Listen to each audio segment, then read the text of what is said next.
Yes, Francia? hello. Come with me, like being modular from school. I thought there was actually school, but I was too lazy, so I fake sleep. Then I literally sleep in the morning. Dad was so angry, and he didn't notice we didn't have any school just for the hecking rain. It's because it's a rainfall. The thing is a rainfall. I'm using a keyboard and two notepads, one big notepad and one mini notebook, and a great ball pen. And I'm using a keyboard for the keyboard tablet because like I'm grade 4 now and we know how to use computers now. How? That's why we have to do this, and I'm in the room just for this subject. So let's find the other thing that I was talking about.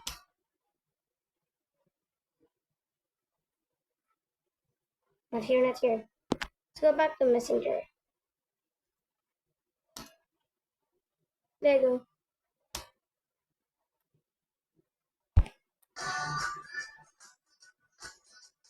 Oh no, I go back to the first place. I don't like it. Three. He did not believe her face. The kids are excited about 2 days.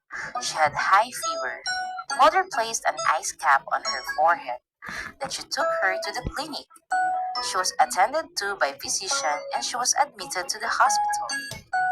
After 2 days, the doctor said she could go home because she was already well. Jane recovered after receiving medical treatment. Okay, guys. But let me try to connect it back. I cannot connect it.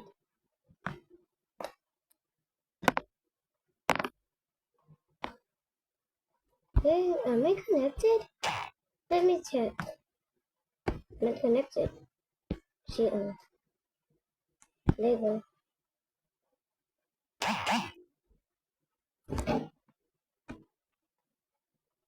Okay, now I'm connected. Now let's go.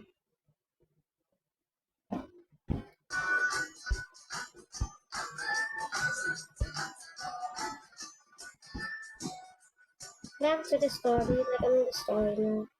Here. Read the text and draw conclusions from what happened to Jane. Jane had been sick for 2 days. She had high fever. Mother placed an ice cap on her forehead. Then she took her to the clinic. She Okay. was attended to by physician and she was admitted to the hospital.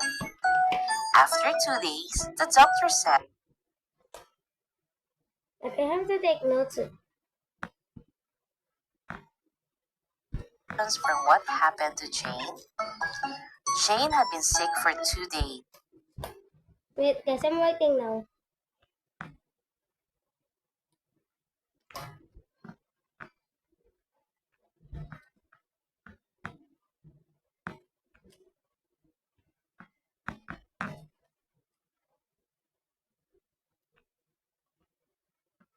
Sorry guys for being silent because I'm silent if I'm doing something. So like I'm creating the story so I can understand the story.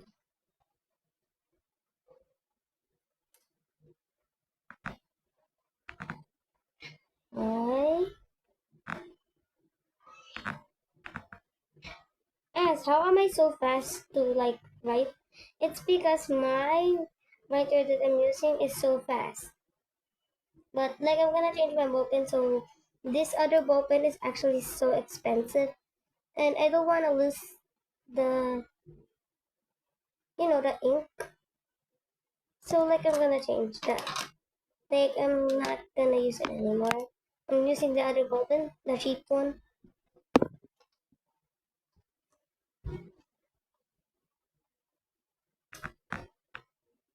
Oh my gosh, this other ballpen cheap one is actually hacking like gel pen. But this is not actually a gel pen. It's just a normal pen. Cool one.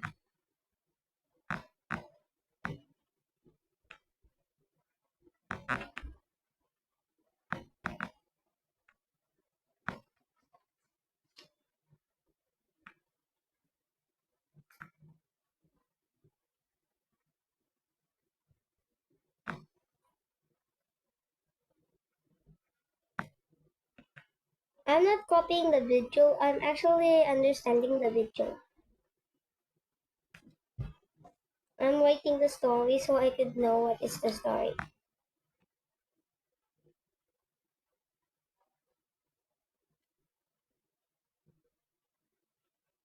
I'm right here now, guys. Let me show you. I'm just too fast to write. Here as I am. I'm right here. So you can remember. Just to exit. Okay.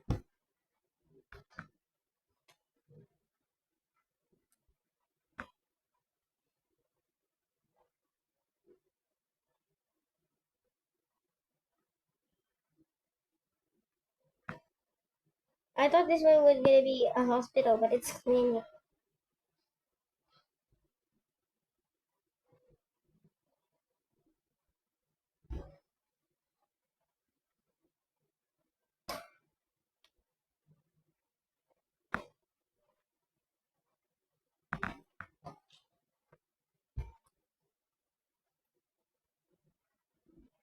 Bye.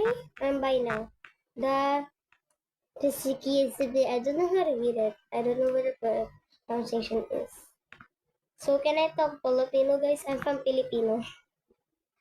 Oh, okay, okay. First time na. Joke lang, hindi ah. Sana sa mga Pilipino ano nito. Nakakaintindi. Joke lang, intindi ko din to. Pilipino ako. Nakalimutan niyo ba?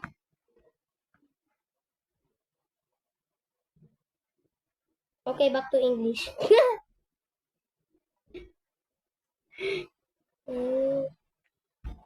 She was like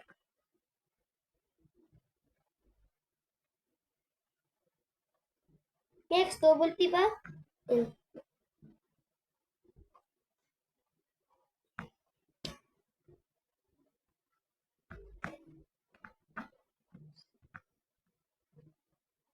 Sa wakas, tapos na. Tignan na natin yung next. Days. She had high fever. Mother placed an ice cap on her forehead. Then she took her to the clinic. She was attended to by physician and she was admitted to the hospital. After 2 days, the doctor Sulat ko dun.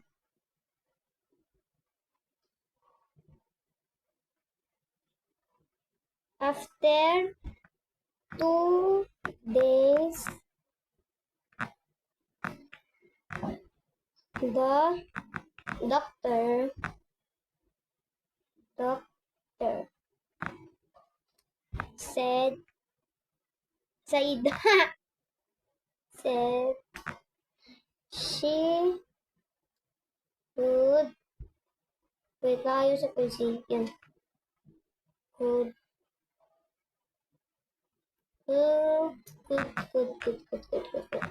could go home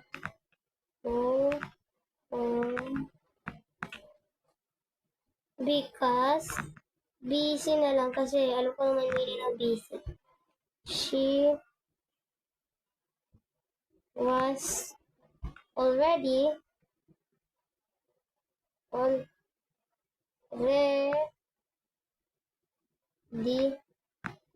well. Yan, well. Mother knows this. Mother happily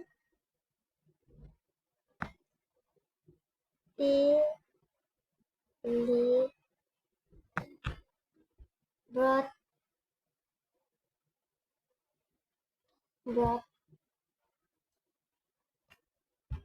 her back home. Next na mali. Back home. Palay ko guys kung mabilis ba ako magsulat. The doctor said she could go home because she was already well. Mother happily brought her back home. What? Then guys maglalagay ako ng line. Tapos lalagay ko 1 to 5. Di, malay ko kung 1 to 5 pa to.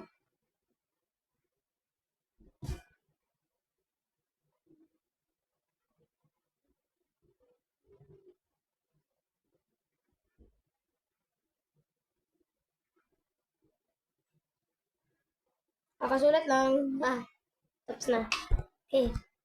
What conclusion can you draw about what happened to Jane? A. Jane recovered after receiving medical treatment. B. Jane's conditions worsened and she had to stay in the hospital longer. Number 2. Maria saw dark clouds in the sky and heard thunder. She quickly ran inside and closed all the windows. A. Maria is preparing for a storm. B. Maria is going to bed. Number 3. After playing basketball, Pedro was tired and sweaty. He drank a big bottle of water and sat down to rest. A. Pedro is feeling energetic and ready to play another game. Or B. Pedro is tired and needs to rest. Number 4. There was a loud noise in the classroom, and everyone turned to look at Anna, who was holding a broken glass. A. Anna was the one who accidentally broke the glass.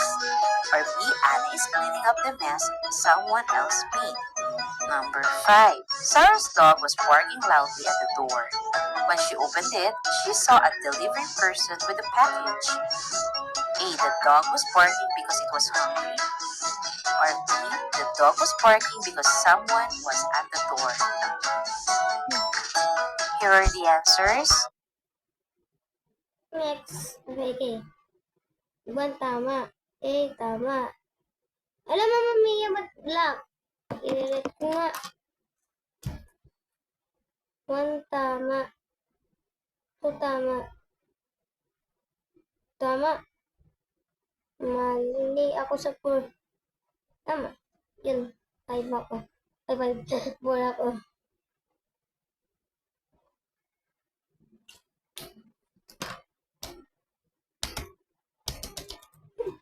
Ba't hindi gumagana pag Goodbye, everyone. See you again tomorrow. Tapos na, guys. Balik na tayo sa unahan.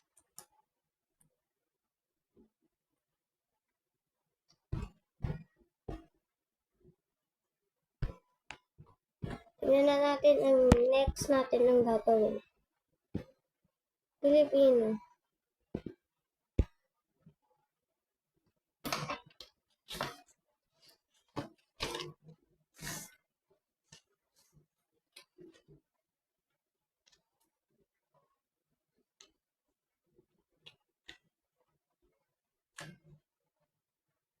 Ito lang yun, diba? Same lang.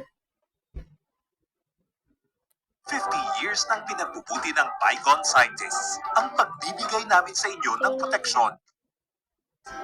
Matatag Curriculum, Filipino Grade 4, Quarter 1, Aralin 4. Tekstong naratibo. Guys, same ba talaga? Matatag Curriculum, Filipino. Tignan ko. Tekstong naratibo. Ano? Okay, sige. Naman Filipino Quarter 1 matatag curriculum. Tama naman. Tekstong naratibo. Okay, same yan to.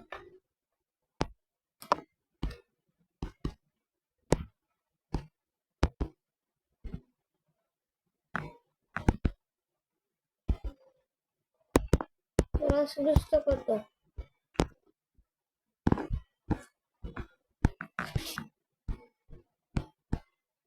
Ba't wala akong mapindot, guys? Yun.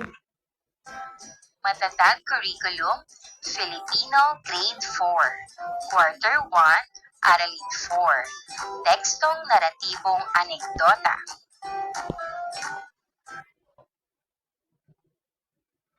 Ay, wow. Ito. Sige.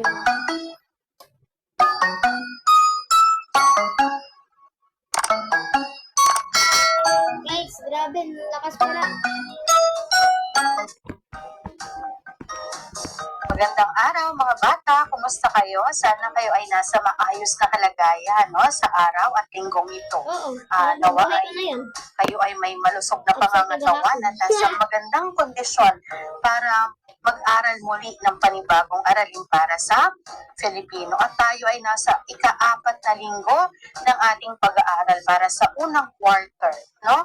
At para sa linggong ito, ang ating tatalakayin ay tekstong naratibong anekdota. Handa ka na ba? Oo, So, narito ready yung ako. ating mga layunin para sa linggong ito. Una, nauunawaan ng tekstong naratibong anekdota. Pangalawa, nasusuri ang layo ng teksto o layunin ng teksto. At pangatlo, nabibigyang kahulugan ng mga tekstong visual, mga logo, mga Nagsusulat ko para gets ko. Gets ko naman talaga. icons na namamasid at napanood batay sa mga elemento nito. So, tayo ay tumungo na sa unang araw. So, narito ang ating mga gawain para sa unang araw. May kumuha. Tayo ay magkaroon ng maikling balik-aral. So, tukuyin kung hugnayan o hindi hugnayan ang pangungusap sa bawat bilang. Bilang isa, ang parabola ay isang maikling kwentong may aral dahil kalimitang hinahango mula sa Biblia. Pangalawa, ang parabola ay nagiging gabay ng isang taong nakaharap sa pangangailangang mamili o magdesisyon. Ito ba ay hugnayang pangungusap o hindi hugnayan? Ikatlo, hiniling ng bunsong anak ng manang kanya sa kanyamanan, sa kayamanan ng kanyang ama ay ibigay na sa kanya.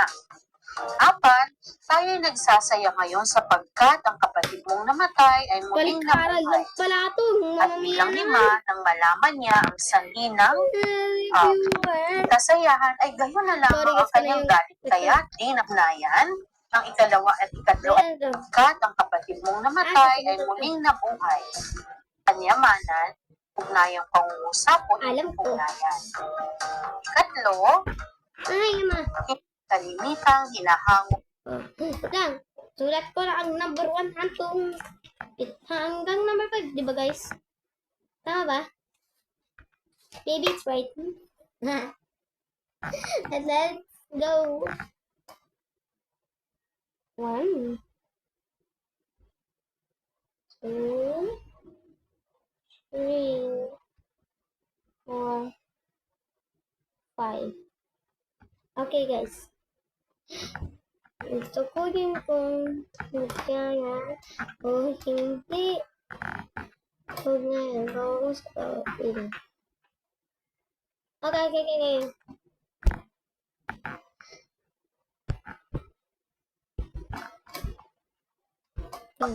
Pangalawa, nasusuri ang layo ng teksto o layunin ng teksto.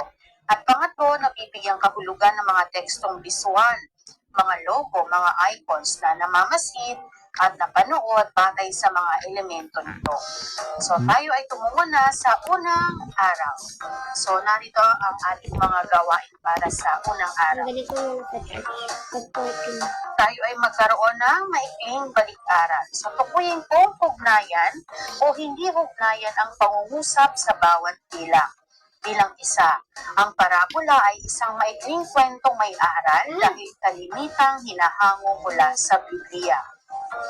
Pangalawa, ang parabola ay nagiging gabay ng isang taong nakaharap sa pangangailangang mamili o magdesisyon. Ito ba ay hugnayang pangungusap o hindi hugnayan? Ikatlo, hiniling ng bunsong anak ng manang kanya sa kanyamanan, sa kayamanan ng kanyang ama ay ibigay na sa kanya. Apat, tayo'y nagsasaya ngayon sapagkat ang kapatid mong namatay ay muling nabuhay. At bilang 5, nang malaman niya ang sanhi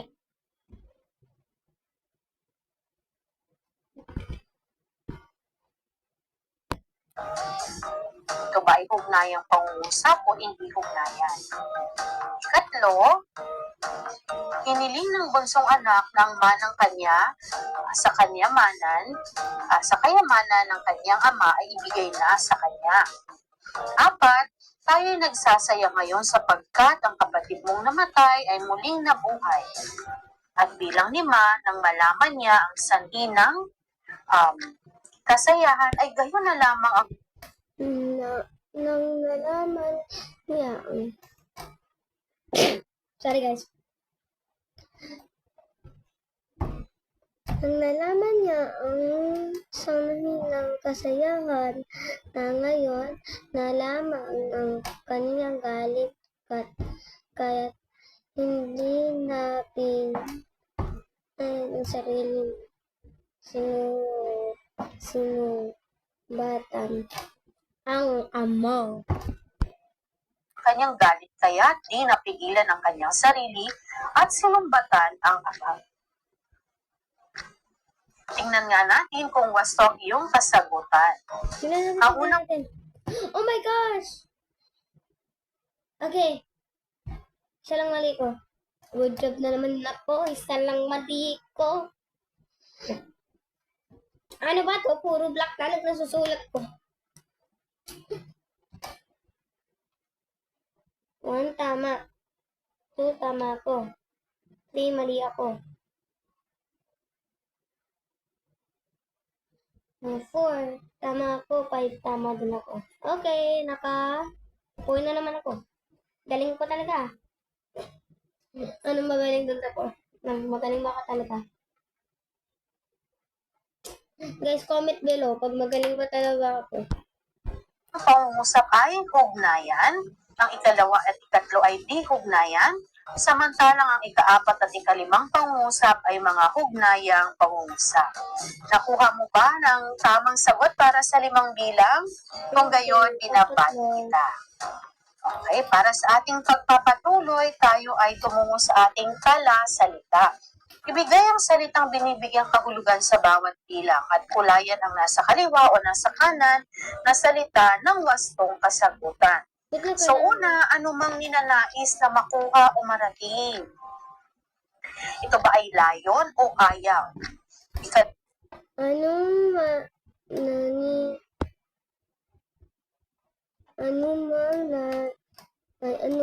ninanais na makuha o marating. Lion. Lion na. Lion. Surat ko. Galing ah.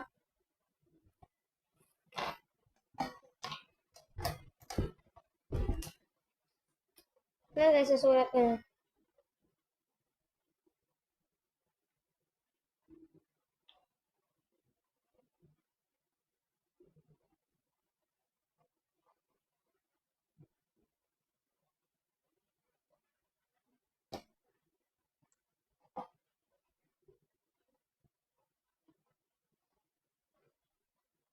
Guys, sorry for being tahimik kasi kakasabi ko lang kaganina, tahimik ako pag yun lang.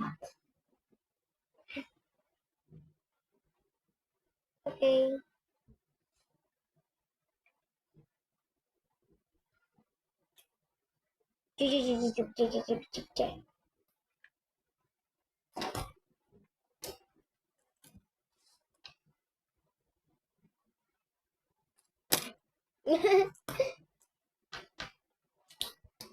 I'm being boring here. Tinatamad na ako magsulat eh. Huwag na nga natin yung gawin. Tinatamad na ako.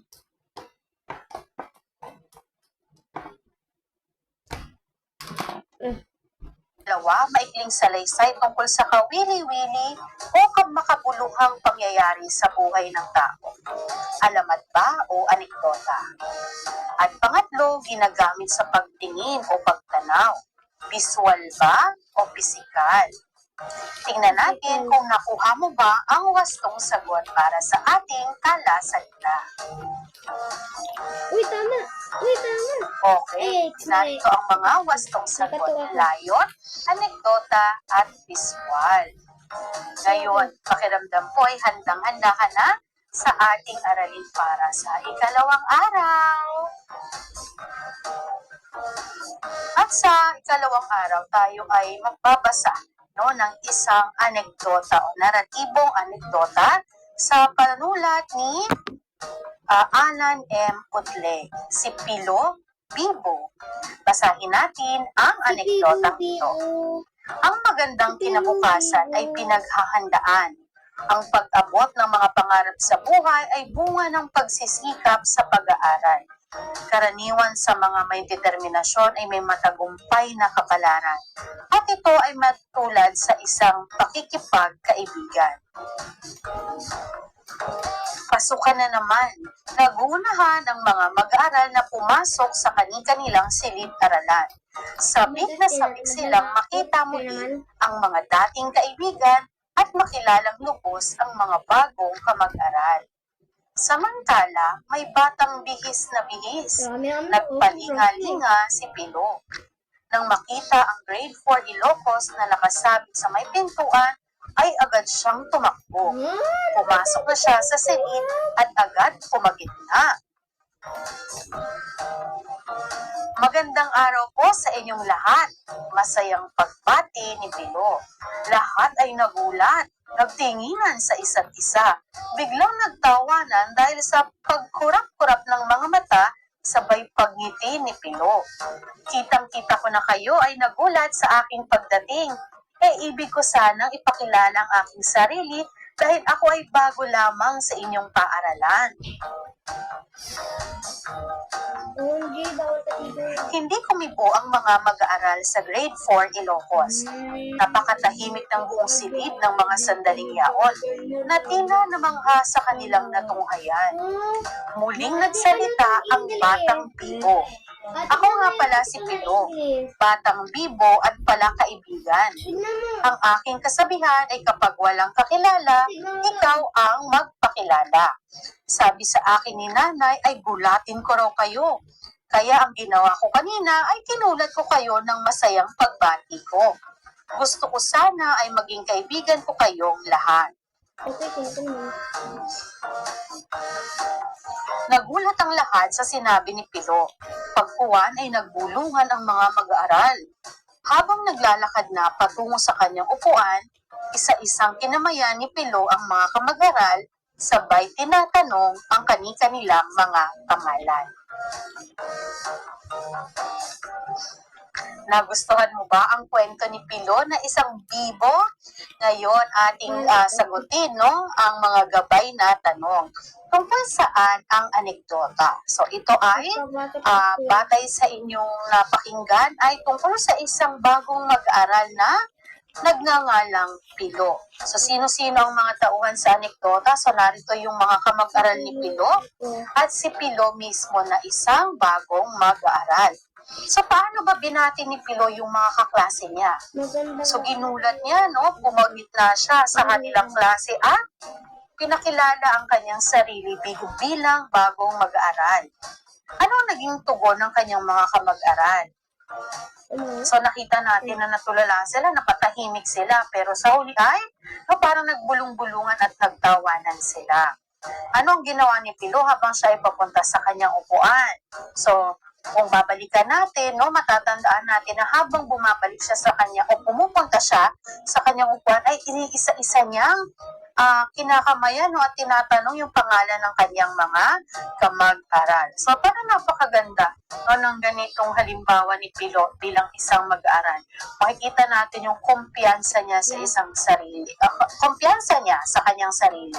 Sa taliwas sa mga nakikita nating mga mag-aaral na bago sa kanilang paaralan na kung saan malimit sila ay mahiyain at kung hindi mo tatanungin ang kanilang pangalan ay hindi din sila magpapakilala. Pero ibang-iba itong si Pilo sapagkat siya mismo ang nagpakilala ng kanyang sarili sa harap ng kanyang mga kamag-aral. So nakakatuwa, kung yung iba isipin nila parang mahangin, ganyan, parang iba yung kanyang dating, pero kumbaga hindi ba, huwag nating tinan yung hindi magandang, hindi naman talaga, wala namang masama sa kanyang ginawa, talagang gusto lang niyang magkaroon ng bagong mga kaibigan. At para sa akin, bilang isang guro, maganda yung ganitong klaseng pag-uugali ng isang bata na sa una pa lang ay kakikitaan mo na ng kumpiyansa. Iba kasi yung confident, iba rin yung mayabang, 'di ba?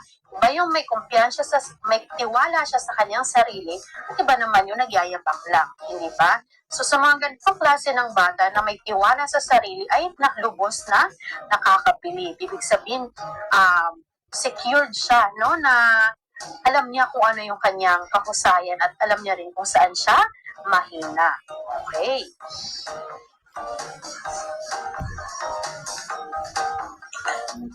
Okay, so ang ating binasa ay isang uri ng panitikan, no? At ito ay isang uri ng naratibo o kwentong kasalaysay. At ito ay yung tinatawag nating anekdota. O hindi ito yung laro ninyo, ha? Ano nga ba ang isang anekdota? Ang tekstong naratibong anekdota ay isang uri ng teksto na karaniwang nagkukwento ng isang maikli o paminsang pangyayari, karanasan o kwento. Karaniwang layunin nito ay maglahad ng isang makulay na pangyayari o karanasan sa isang masining at kaakit-akit na paraan. Ibig sabihin, nandun pa rin yung pagiging masining o yung pagiging malikhain, no, na nakakainganyo sa mga mambabasa. Yung makukuha pa rin at makukuha pa rin yung iyong interes upang basahin ang kwentong ito. Kahit pa ito ay nangyari sa isang karaniwang mamamayan o karaniwang bata o halimbawa gaya ni Pilo, hindi ba?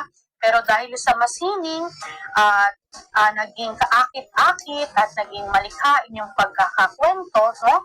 Maganda yung pagkakalatag ng mga salitang ginamit ay naging kawili-wili rin yung kwento ni Pilo.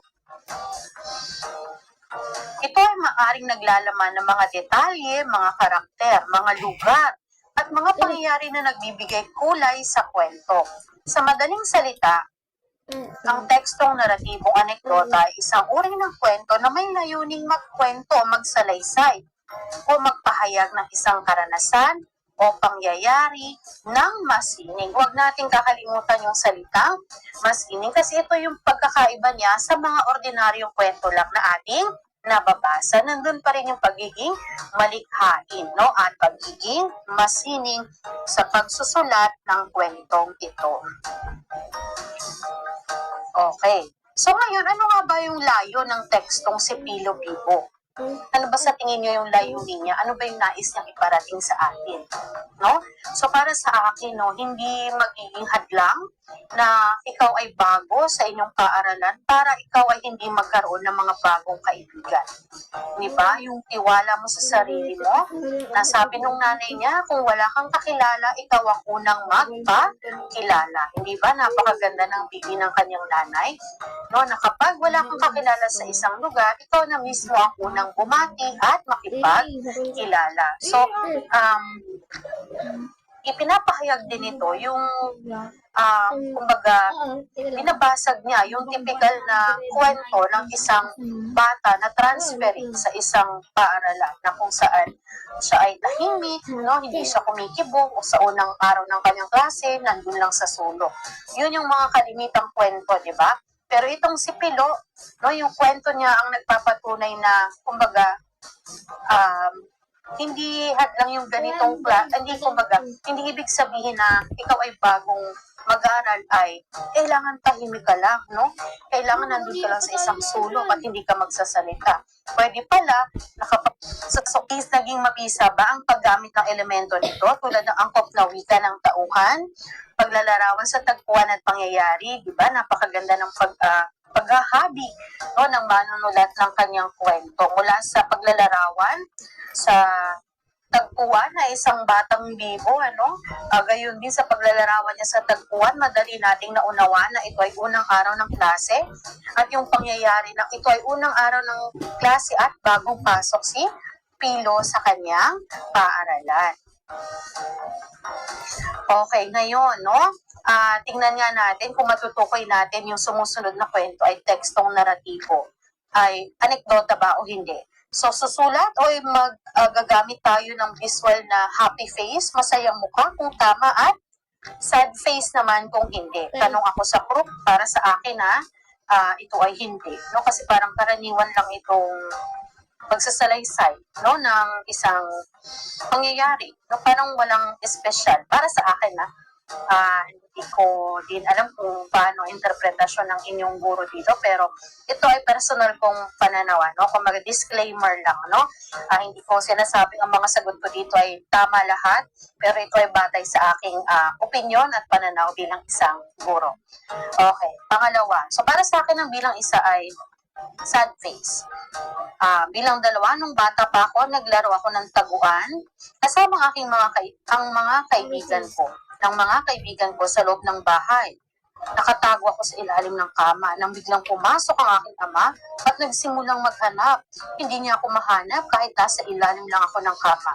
Tapos nung umalis na siya, napatay ako dahil sa takot. Okay, para sa akin, ito ay anekdota, no? Bakit? Maayos niyang may paliwanag, ano? May pagbibigay ng hustisya at justification dito. Para sa akin, yung kanyang pagsasalaysay, no? Yung paglalatag niya nung paano sila naglaro ng tagu-taguan at kung paano siya nagtago sa ilalim ng kanilang kama. At yung takot niya, no? Nagdulot sa kanya, nagresulta yun ng kanyang pagdumi doon sa sobrang takot niya na So guys, ibig sabihin ng ganun, ano daw, anekdota daw pag ganun. So, okay, gets ko na.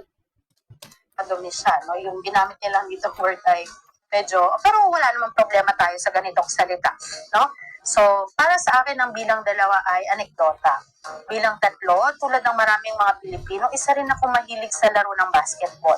Ngayon ko talaga napatunayan na gusto ko ang larong ito dahil makalipas ang halos mahigit 5 taon na hindi aktibo sa paglalaro ay nasa puso ko pa rin ang pagmamahal para laruin ang laro ito. So, para sa akin dito ay isang anekdota. Yes.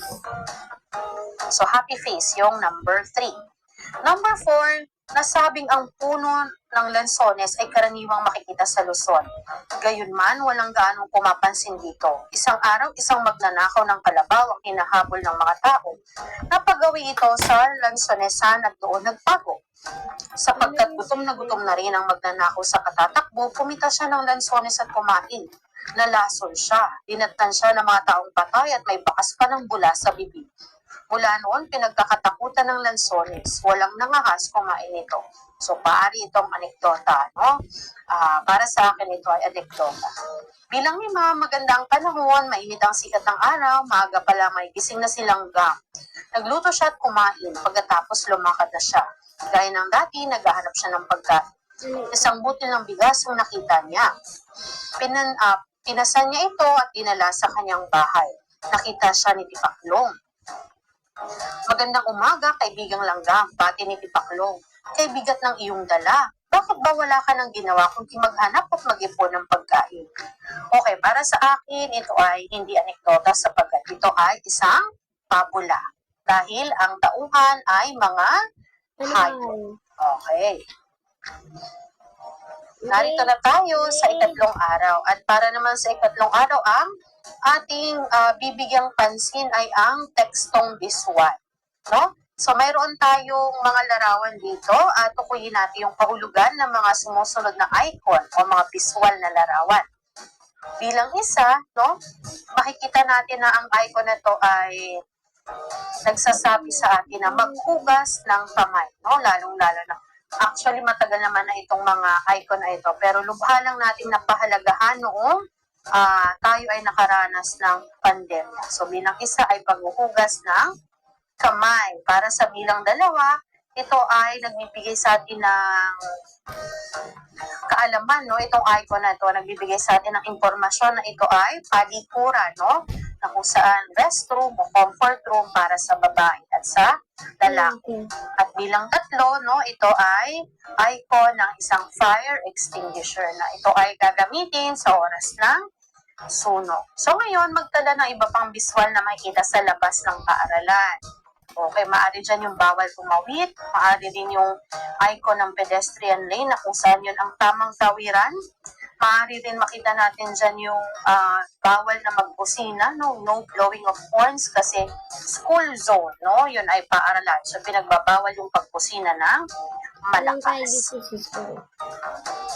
Okay, so ano nga ba yung mga larawan ang nakita nyo sa labas ng paaralan at ano yung mga kahulugan ng larawan ito? Wala kaming ganyan sa ere. So para naman dito sa ating isa pang Wala na, gawain, guys. pumili ng Wala na dalawang dito larawan, sa so school. dalawa lang, no? At ibahagi ang maikling salaysay o karanasan na may kaugnayan dito. So syempre, malimit nating nakikita itong bilang isa, no? Yung larawan na bilang isa, yung bawal So, thank you guys for watching with me at makipag-aral sa akin ng kasama kayo. Like for part 2. Kasi maya-maya lang lalabas yun.